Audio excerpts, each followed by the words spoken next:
PM cares fund, ये नाम तो खैर सबने ही सुना होगा। लेकिन हाल ही में एक वीडियो खूब वायरल हुआ है जिसने इस फंड को लेकर कुछ बहुत ही गंभीर सवाल खड़े कर दिए हैं, और बस तभी से एक बड़ी बहस छिड़ गई है।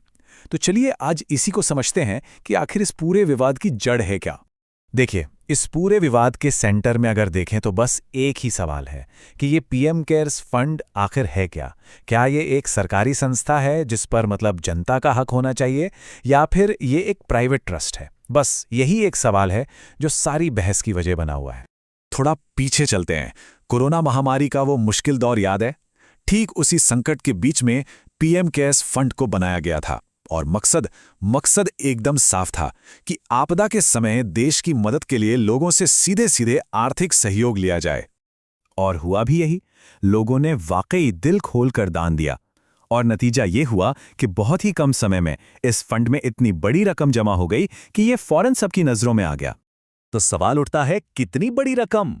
सोचिए, 2019 से 2023 के बीच इस फंड में करीब 13,000 करोड़ रुपए जमा हुए। 13,000 करोड़।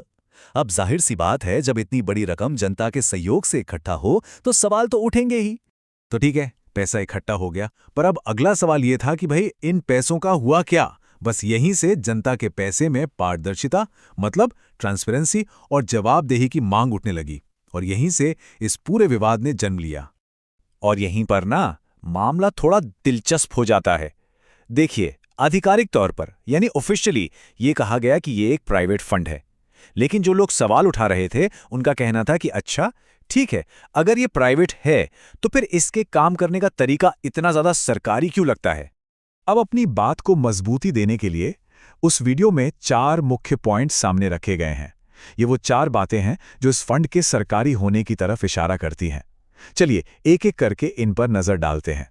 तो देखिए, पहला पॉइंट ये है कि इसके नाम में ही पीएम यानी प्रधानमंत्री शब्द का इस्तेमाल हुआ है, जो कि देश का सबसे बड़ा पद है। दूसरा, इस फंड पर भारत का राष्ट्रीय प्रतीक अशोक स्तंभ इस्तेमाल होता है, और ये तो सरकारी संस्थाओं की पहचान है ना। तीसरा पॉइंट ये कि इसमें दान देने पर इनकम टैक्स में छूट मिलती है, और ऐसी सुविधा तो आमतौर पर सरकारी फंड्स में ही देखने को मिलती है। और चौथा, और ये बहुत जरूरी है, इसकी वेबसाइट का डोमेन .gov है, जो सिर्फ और सिर्फ सरकारी वेबसाइटों को ही मिल सकता है।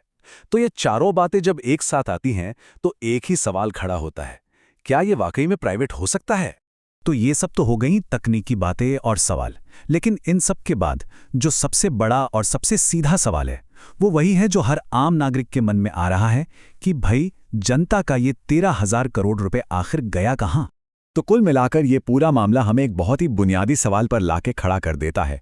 सवाल ये है कि जब बात जनता के पैसे और उनके विश्वास की हो तो पारदर्शिता की यानी ट्रांसपेरेंसी की सीमा आखिर कहां तक होनी चाहिए, और अगर इस पर सवाल उठें तो इसकी जवाबदेही कौन और कैसे तय करेगा, ये